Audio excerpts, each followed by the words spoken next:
I stared at my bank statement, hands trembling. There it was again, a withdrawal I didn't make. $750 from a spa I'd never heard of. The name sounded fancy. Redwood Spa Retreat, nestled somewhere in Napa. It wasn't the first charge I couldn't explain. For the past few weeks, little amounts had started vanishing from my account. At first, I thought I was being forgetful. Maybe a late-night online order I didn't remember. Maybe a subscription I forgot to cancel. But this spa transaction, it wasn't a mistake. It was a scream. I picked up the phone and called the bank. After verifying my identity, the rep went silent for a few seconds longer than comfortable. Then she said, "Miss Connor, it looks like a secondary card was issued on your account 3 months ago. Is that correct?" My blood froze. I never requested a secondary card. And then something clicked. A sinking, gut-pulling click. I remembered that one weekend last month when my sister Vanessa had stayed over. She'd said she needed to use my laptop to check some urgent emails for her son's school. I'd left her alone for 20 minutes. Long enough. I'm not a paranoid person. I'm a nurse, for God's sake. I believe in people. I believe in family. But in that moment, everything I'd assumed about love, loyalty, and blood felt like a joke. Because what started as a few missing dollars turned into something much bigger, $23,000 bigger. And when I confronted her, when I told my parents what Vanessa had done, they defended her, until one phone call changed everything. My name is Rachel Connor. I'm 34 years old, a registered ER nurse in Denver, Colorado. I've spent the past 10 years working 12-hour shifts, patching up broken bones and holding hands through bad news. I rent a modest one-bedroom apartment on the south side of the city. My car is reliable but not flashy. I make decent money, not rich by any stretch, but enough to be self-sufficient. I've never been one for drama. I like routine clean sheets, hot coffee, and silence after a long night at the hospital. I was the quiet child, the responsible one, the one who remembered birthdays and paid her own way. And then there's my sister Vanessa. She's 2 years older than me, and for as long as I can remember, she was the golden girl. The kind of sister who turned heads when she walked into a room. High school homecoming queen.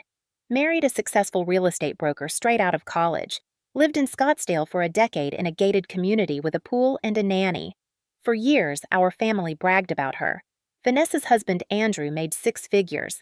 Vanessa traveled. Vanessa hosted wine tastings and had a closet full of shoes that cost more than my entire monthly rent. Meanwhile, I was working night shifts, sending gift cards on holidays because I couldn't get time off. But I didn't mind. Not really. We all play our parts.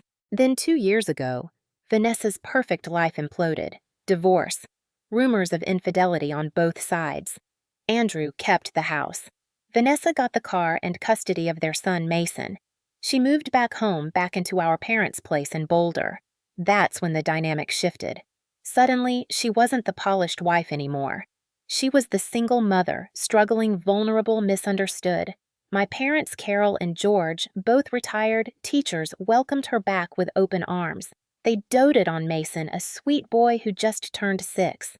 They spoke about Vanessa like she was some fallen angel who just needed a little lift. And me, I was still working nights, still alone, still practical. That meant I had resources. And in my family, resources are meant to be shared. "Can you help with Mason's preschool fees just this month, honey?" my mom asked once. Vanessa is still getting back on her feet. I agreed, of course. It was temporary, just until she found work. But work never came. Not real work. Vanessa bounced from side hustle to side hustle consulting gigs that never seemed to pay selling essential oils, teaching a yoga class here and there. Still, she never seemed particularly stressed. Her nails were always done. She showed up to family dinners with new outfits. When I asked how she was affording everything, she'd smile and say, "Oh, just little blessings here and there." I wanted to believe her. Maybe I did believe her for a while. I didn't want to be the bitter sister. I was the helper, the aunt who showed up with birthday presents, the daughter who never asked for anything. For over a year, I covered small things, utility bills, groceries, a surprise trip to the pediatrician. I told myself it was for Mason. He didn't ask to be born into this mess. He deserved stability, And deep down, I wanted to believe that if roles were reversed, Vanessa would do the same for me. But she wouldn't. She never would. That's the truth I ignored for too long. Because in my family, love was always conditional. Vanessa got attention when she sparkled. I got respect when I stayed quiet and useful. And if I ever questioned that balance, I was called selfish, cold, ungrateful. So I kept my head down and my mouth shut. Until I couldn't anymore. It started small. A phone call from Mom saying Vanessa's car needed new tires before the snow hit. "She can't drive Mason around with bald tires, Rachel," she said, her voice low, like she already expected my resistance. "You're so good with money. Maybe you could help just this once." I agreed. Of course I did. 2 weeks later, it was Mason's winter jacket, then his school field trip, then a doctor's visit that wasn't covered by insurance. Each request came with the same tone, the same implication. I was the stable one. I could afford to help. And every time Vanessa would thank me with that saccharine voice she'd perfected since we were kids. "You're a lifesaver, Rach. Honestly, I don't know what I'd do without you." I told myself it was for Mason. I repeated that line in my head like a mantra every time I logged into my bank account and saw another 100, another 300, another 500 gone. I kept track of everything in a spreadsheet, at first, but at some point the numbers became too depressing and I was tired. Too tired to fight, too tired to ask for accountability. I was working 5 night shifts a week, coming home to silence reheating old leftovers, falling asleep alone. Helping them made me feel needed, like I had a role outside the hospital, and in our family, usefulness equaled love. I'd grown up in a house where emotion was quiet and practical. Praise came in the form of clean laundry and paid bills, so I played my part. I paid Vanessa's overdue credit card 1 month because the late fees were piling up. I covered Mason's speech therapy for 6 months. I helped pay for a dentist visit when he chipped his tooth on the playground. Every time I thought we'd reached a plateau, another request came in. But it wasn't just about the money. It was the way Vanessa acted like I owed her. Like my financial stability was somehow hers to borrow indefinitely. At family dinners, she'd talk about how hard single motherhood was while sipping wine I knew she didn't buy. She'd mention how lucky I was to be child-free, as if not having kids meant I had no real stress. Rachel's always been so good with structure, she'd say, smiling like she was complimenting me. Me, I'm more spontaneous. That's just how I am. And our parents would nod, laugh, give her that forgiving look they reserved only for her. Meanwhile, I was maxing out my patience trying to stay calm. I started skipping family events, made excuses, took extra shifts on holidays. I needed space, not just emotionally, but financially. My savings were dwindling. The house I'd been planning to buy within the next 2 years felt further and further away. I'd put aside close to $30,000 over the last 4 years. By then, more than half was gone. And still, Vanessa never once offered to pay me back. Never asked how I was doing. Never said thank you unless someone else was listening. She had a way of turning every conversation into a spotlight on her struggles. I remember once I suggested she apply for a job at the local community college. She'd done a semester of communications back in the day, maybe they had something administrative. She looked at me like I'd suggested she scrub toilets. "Rachel, I can't just settle. I have Mason to think about. He deserves a mom who's present, not some overworked zombie." I didn't say anything, but I wanted to scream. She had no problem with me being an overworked zombie. And the worst part? Our parents agreed with her. "You don't understand. Rachel," Mom said during one tense phone call. "You don't have kids. You don't know what it's like." No, I didn't.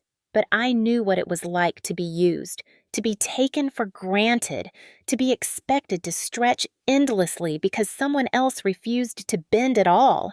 I didn't know when I'd stopped being a sister and started being a bank. But I knew it had happened, and I knew it wasn't going to stop unless I made it stop. It was a Tuesday night when I noticed something strange. I had just finished a 12-hour shift and was standing in line at the grocery store clutching a frozen pizza and a bottle of red wine, my usual post-shift dinner. When I swiped my card, it declined. Confused, I tried again. Same result. Embarrassed, I stepped aside and checked my banking app. A $2,000 withdrawal had cleared earlier that day. I didn't remember making it. I was at the hospital all day. I chalked it up to a delay in processing, or maybe a forgotten bill. I paid with my backup card and went home.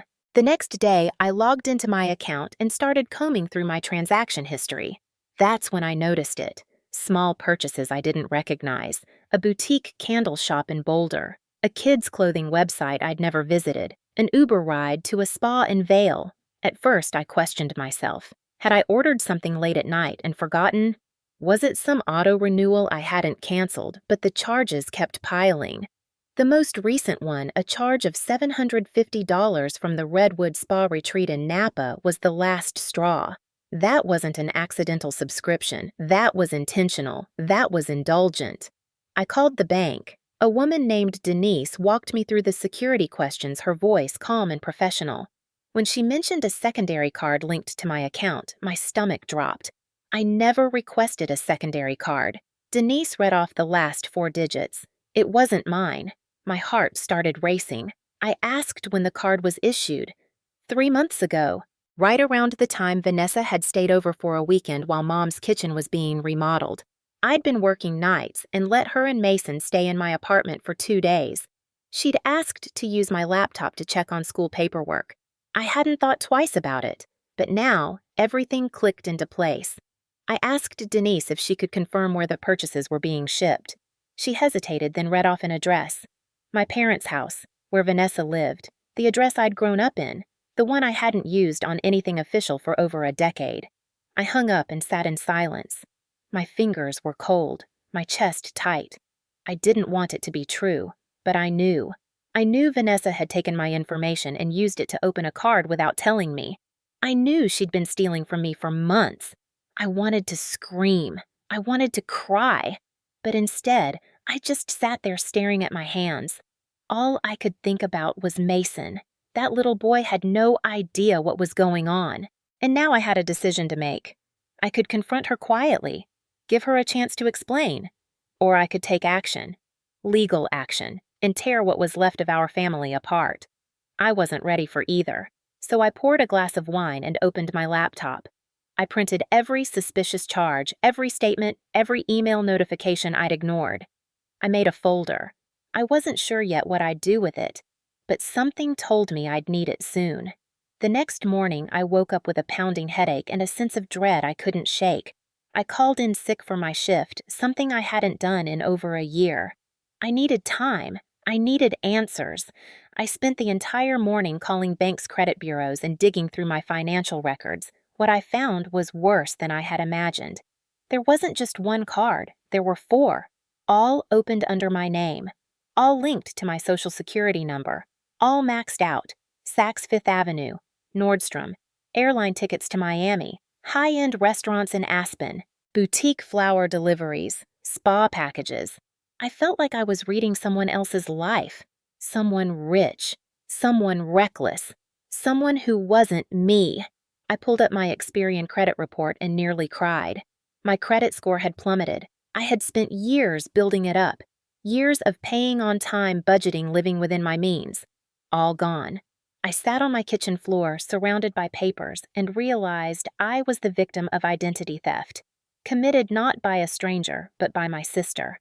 I called Aunt Teresa. She was the only person in my family who ever saw Vanessa clearly, the only one who didn't buy into her act. She picked up on the second ring. When I told her everything, there was silence. Then, in a voice colder than I'd ever heard her use, she said, "You need to call the police." I hesitated. Mason. He was innocent in all this. If I pressed charges, what would happen to him? I didn't want him caught in the crossfire. Aunt Teresa understood, but she didn't back down. You can't keep sacrificing yourself for people who wouldn't lift a finger for you. That afternoon, I contacted a lawyer who specialized in financial fraud. I paid $400 for a consultation and sent him everything I had. His response was immediate and firm. "This is one of the clearest cases of identity theft I've ever seen." She left a paper trail a mile long. She used her own phone number, her email. Everything was delivered to the same address. The charges weren't subtle. They were extravagant. And most damning of all, there were voice recordings of her calling customer service pretending to be me. She didn't even change her voice. She just used my name. The lawyer advised me to send a formal demand for repayment before moving forward with criminal charges.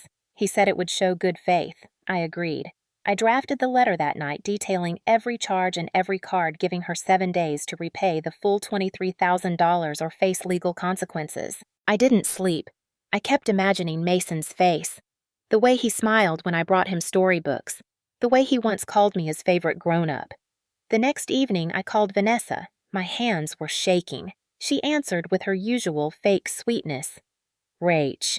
Hey, what's up? I didn't let her finish. I said, I know about the credit cards. There was a beat of silence. Then, Rachel, I can explain. I snapped. Shut up, Vanessa. Just shut up and listen. You stole from me. You used my name.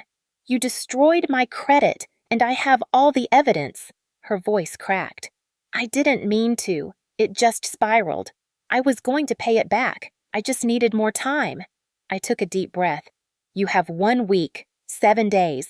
Pay back every cent or I go to the police. This is your only chance.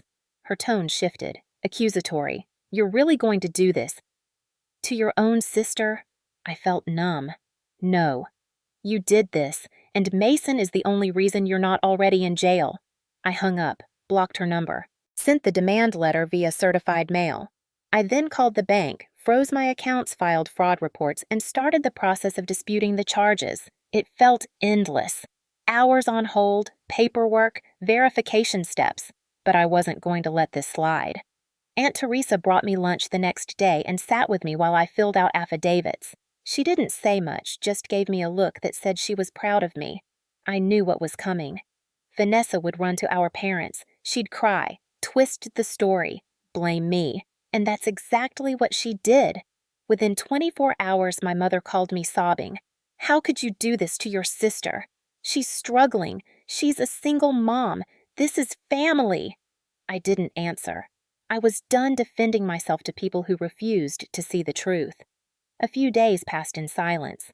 Then, 1 week to the day, I received a notice from the bank. All accounts had been paid off in full. I stared at the screen, stunned. I called to confirm. Yes, the full amount had been transferred, but not from Vanessa's account, from my parents. They had drained their retirement savings to cover the debt. I felt sick, not because they'd paid it back, but because they blamed me for it. The next morning, my mom called. Her voice was venom. Are you happy now? We had to give up our dream trip to Sicily because you couldn't handle this privately. You're tearing this family apart. I almost laughed. She stole from me. And I'm the problem. You raised her to believe there were no consequences. You taught her that family means never saying no. Well, I'm saying no. She screamed something unintelligible and hung up. Within hours, I started getting messages from extended family. Vanessa had begun spinning the story. I was the cruel sister, the ungrateful daughter, the heartless niece. But I didn't care. For the first time in years, I felt something close to peace. I had drawn the line, and I wasn't going back. Sunday dinner used to be sacred in our family. No matter how busy we were, no matter what was going on, everyone showed up. Roast chicken, mashed potatoes, fresh bread, and my mom's famous lemon tart. The food never changed, and neither did the unspoken rules. Smile, be polite, don't bring up drama. I skipped the last 2 dinners after the confrontation with Vanessa. I told Mom I was working. It wasn't entirely a lie, but this Sunday I decided to show up. I didn't say a word to anyone. I just walked in with a bottle of wine and my usual quiet smile. Vanessa was already there wearing a new outfit, something silky and cream-colored, her hair done up like she was going to a gala. Mason was at the table playing with a toy dinosaur. My parents acted like nothing had happened. Dad asked about work. Mom offered me a plate. Vanessa didn't look at me. Not once. Not until dessert. That's when it started. She waited until everyone had taken a bite of tart, then set down her fork and cleared her throat. I'm glad we're all here, she said. I think it's time we talked. My jaw clenched. Here it comes. She looked at me, eyes wide and innocent. I know things have been tense. I made mistakes. I know that. but I just want us to be a family again." "That's what matters, right, family?" I waited. I wanted to see if she'd say the words. "I'm sorry. I stole from you." I lied, but they never came. My mother put a hand over hers. "We're proud of you, honey. You've been through a lot. You're strong." My father nodded in agreement. Vanessa turned to me. "Rachel, I hope you can forgive me. Life's too short to hold on to anger." I took a slow sip of my wine. "Is that your apology?" She blinked. "What is that your version of an apology?" Because all I heard was a vague reference to mistakes. "Do you want me to say sorry?" she said, voice rising slightly. "Because fine. I'm sorry. I was desperate. I didn't know what else to do." I looked her dead in the eye. "You had choices. You had options. You chose to steal. You chose to lie. And then you let Mom and Dad pay for your crimes." The room fell silent. My mother's face flushed. "That's enough, Rachel." "No," I said. "It's not enough. I've stayed quiet for years.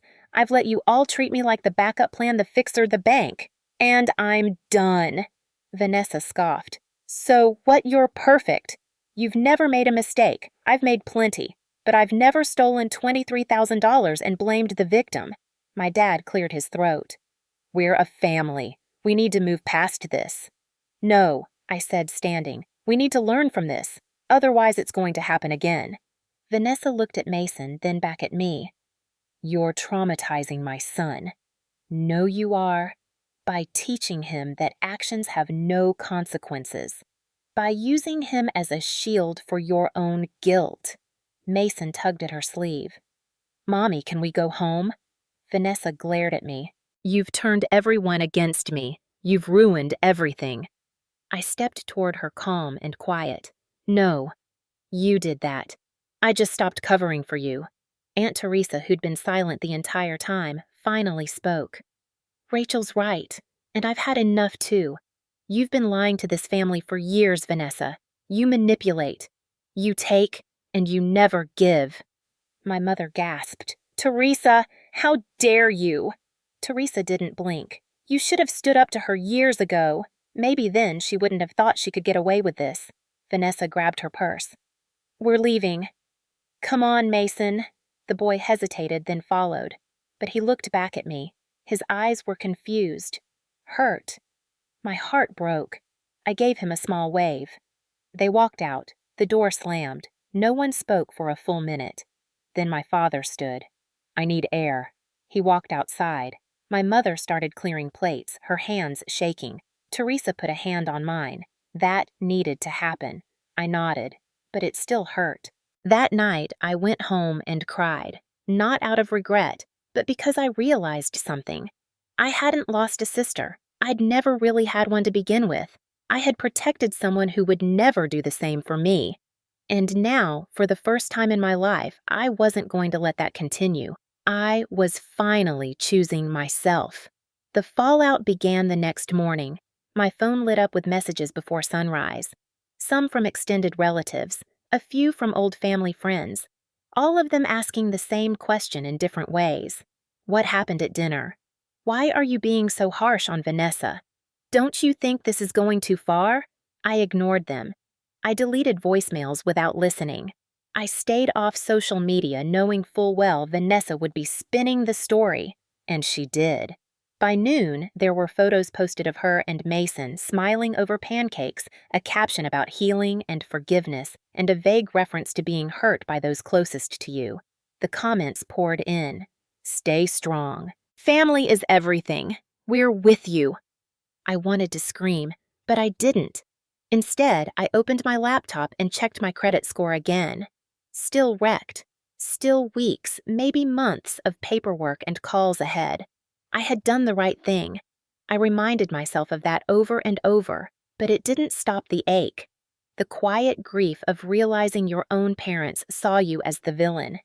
That night, Mom called. Her voice was cold. "I hope you're satisfied," she said. "Your sister's a wreck. Mason doesn't understand why you're being so cruel." I took a breath. Mom. She stole from me. $23,000. That's not a misunderstanding. That's a crime." Her tone sharpened. She was desperate. She was scared. "You don't know what it's like being a single mother. You wouldn't understand." That sentence hit like a slap. It always came back to that. I didn't have kids, so I couldn't possibly feel real pressure. Never mind the patients I dealt with dying alone. Never mind the night shifts. Never mind I'd carried this family's weight for years. I was always the practical one. The sturdy one. The one who didn't need defending. "I don't have kids," I said quietly, "but I know what it feels like to be betrayed. And to have the people you love pretend it didn't happen." Mom sniffed. "Maybe if you had a family of your own, you'd be less bitter." I nearly dropped the phone. That was it. The line. The one that cut deeper than any of the others. I ended the call, sat on my couch, and stared at the wall. Aunt Teresa showed up the next morning with coffee and a box of old photos. She didn't say a word, just sat beside me and handed me a picture. Me and Vanessa. Halloween 1994. I was dressed as a doctor. She was a princess. We were holding hands. "You were always the strong one," Teresa said, even then. "But strength doesn't mean letting people use you. It means knowing when to walk away." I nodded, my chest tight. For the next few days, I kept my world small. I went to work, came home, cooked for myself, watched reruns. It was peaceful and lonely. I thought about reaching out to Mason, but I knew Vanessa wouldn't let him talk to me. Not now, not while she was still performing the victim role. One night, I got an email from my uncle. Short. "Rachel, I don't know what happened, but I'm proud of you." That was enough. A flicker of validation. A reminder I wasn't crazy. I wasn't cruel. I was done pretending that enabling someone's toxicity was love. Letting Vanessa off the hook over and over again had only taught her that there were no consequences. And now she had to live with the fallout. So did my parents. They were the ones who chose to pay her debt. They were the ones who continued defending her even when the truth was staring them in the face. And I chose myself. Finally. It hit me in the middle of a shift. I was standing in trauma bay, 2 gloves on blood on my scrubs, helping stabilize a teenage boy with a shattered femur. His mother stood outside the glass window crying into her hands, and all I could think about was how no one ever cried for me. That sounds dramatic, I know, but it was a thought I couldn't shake. For years, I'd been the dependable one, the one who held it together, the one who gave and gave and gave. And now, when I finally set a boundary, I was the villain. I barely made it through the rest of the shift. On my way home, I sat in the hospital parking lot for 20 minutes with the engine running, gripping the steering wheel until my knuckles turned white. When I got back to my apartment, I didn't turn on the lights. I collapsed onto the couch and let the dark swallow me. I didn't cry right away. It took hours. When it came, it was quiet. Just tears sliding down my cheeks as I stared at the ceiling, thinking about everything I had lost. Not the money. That could be rebuilt. I had lost trust. I had lost the illusion that my family would protect me. I had lost the part of myself that believed doing the right thing would always be enough. At some point, I fell asleep in my clothes. I woke up to sunlight and silence. My phone was full of missed calls. Vanessa, Mom. Even Mason's school reminding me I was still on the emergency contact list. I sat up slowly, muscles aching. Aunt Teresa stopped by with groceries. She didn't ask questions. Just stocked my fridge and left a note that said, "You matter." That afternoon, I looked through old journals. I found one entry from 5 years ago. It was the day I'd helped Vanessa pay for Mason's preschool registration. I had written, "Maybe she'll pay me back. Maybe this is the turning point." I laughed bitterly. There had never been a turning point. Only more requests, more guilt, more erasure of my own needs. I realized then that this wasn't about money. It was about being seen, heard, valued. Something I had never truly felt in that house. That night I wrote a letter. Not to send. Just to say the things I couldn't say out loud. I wrote to my mother. I told her how it felt to be constantly compared. How it felt to be the invisible child. How her silence had hurt more than Vanessa's theft. I wrote to Vanessa. I told her I hoped she found peace, but I wasn't her savior. I wasn't her scapegoat. I was done. Then I wrote to Mason. I told him I loved him, that none of this was his fault, that he deserved better. The next day, I mailed a package. Books, puzzles, a note. No return address. Just a reminder that I was still here, even if I couldn't be close. That evening, I stood on my balcony watching the sunset turn the sky orange. And for the first time in months, I let myself imagine a future not built around fixing someone else. A future where I mattered too. The call came on a Wednesday afternoon. I was folding laundry halfway through a podcast when my phone buzzed. Unknown number. Normally I wouldn't have answered, but something in me said to pick up. "Hello!" A small voice answered. "Aunt Rachel." My heart stopped. "Mason." He sounded hesitant, like he wasn't sure if he should be calling. I sat down slowly. "Mason, sweetie, are you okay?" There was a pause. "Mom said I can't talk to you, but I used my friend Ethan's phone at school." I didn't know what to say. I felt a lump rise in my throat. "I miss you," he said quietly. "Why are you mad at us?" I closed my eyes. "Oh, baby, I'm not mad at you. Not even a little. I could never be mad at you. Then why don't you come to dinner anymore? Mom said it's because you hate us." I took a deep breath. Sometimes adults have really complicated problems and we don't always handle them well. But none of this is your fault. You didn't do anything wrong. You're just a kid and you deserve to be happy. He sniffled. "I hate it here. Mom and Grandma fight all the time. Grandpa just watches TV. No one talks to me. I'm sorry, sweetie, I really am. I wish things were different." He whispered, "I heard Mom on the phone. She said you were going to send her to jail. Is that true?" I paused. I wanted to lie. I wanted to protect him from the ugliness. But he was already in it. I had to give him the truth, kind truth.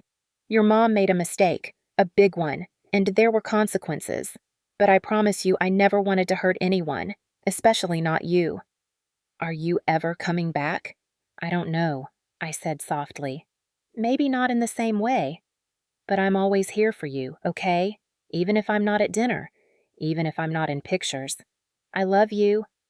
He was quiet for a long time. Then he said, "I drew a picture of us for my school project. It's on my wall. You're holding my hand." I swallowed hard. "That's beautiful, Mason. I'd love to see it sometime. Promise, promise." We talked for a few more minutes, about his new teacher, about his favorite book, about how he wanted to be a firefighter one day. When he had to hang up, he said, "Don't forget me." "Never," I whispered. "Never, ever." After the call ended, I sat on the floor and cried. Not out of anger, not out of regret, but because even in all the mess, love found its way through. A month later, I got the email I had been waiting for. My credit score had started to recover. Slowly, but it was progress. I had filed all the necessary disputes, sent copies of police reports, worked with the lawyer every step of the way. It wasn't glamorous. It wasn't satisfying in the way revenge fantasies are. But it was real, tangible, mine. I started a separate savings account, not to rebuild what I had lost, but to build something new. A life that wasn't about rescuing people. A life that had space for me. I found a small 2-bedroom house on the edge of the city. Quiet street, modest kitchen, big windows that caught the morning sun. I made an offer. It was accepted. The day I got the keys, I stood in the empty living room and cried. Not from sadness, from release. I had done this, on my own. No borrowed credit. No guilt hanging over my head. Just me and a future I was finally claiming. Aunt Teresa helped me move in. She brought plants and a basket of fresh bread. "You're home," she said, and I believed her. My parents didn't call. Vanessa didn't either. I had blocked their numbers. I needed space. Maybe forever, maybe not. But the door was closed for now, and I wasn't rushing to open it. A week after the move, I got a letter in the mail. Crayon drawings. A stick figure of me holding hands with a little boy next to a house with flowers. Mason. There was a note. "I hope you're not mad. I love you. Come visit me someday. I framed it, put it on the kitchen counter, a reminder that love could still survive even when trust was broken. I started dating again, slowly, carefully, letting people in with more boundaries than before. I took weekend hikes. I slept without my phone under the pillow. I started journaling, not to vent, but to dream. The nightmares stopped. The anxiety softened. And for the first time in years, I didn't feel like I was drowning in other people's expectations. I felt like me, whole, steady, free. People think choosing yourself is selfish, especially in families like mine, the kind where sacrifice is expected and silence is rewarded. But I've learned something. Choosing yourself isn't selfish, it's survival. I spent years believing love meant giving until you had nothing left. That being the reliable one meant accepting the weight of everyone else's chaos. That saying no made you cold. But boundaries aren't cruelty. They're clarity. They're the lines we draw so we don't disappear. My sister didn't ruin my life. She revealed it. She showed me who I was in our family, the support beam, the fixer, the one who was supposed to smile through the burden and never ask for anything in return. But I am not a role. I'm not a resource. I'm not a second chance for someone who never learned from the first. I am a person, and I deserve peace. I don't know what the future holds with my family. Maybe time will soften the edges. Maybe Mason will grow up and ask questions. Maybe someday I'll sit across from Vanessa again, not with anger, but with distance, with boundaries that don't bend. But until then, I will keep choosing truth over performance, boundaries over guilt, and healing over pretending. Because the truth is, sometimes the most loving thing you can do is walk away. Not out of hate, but out of hope. Hope that breaking the cycle gives someone else the courage to do the same. Hope that choosing yourself teaches others they can too. And hope that love, real love, doesn't ask you to set yourself on fire just to keep someone else warm.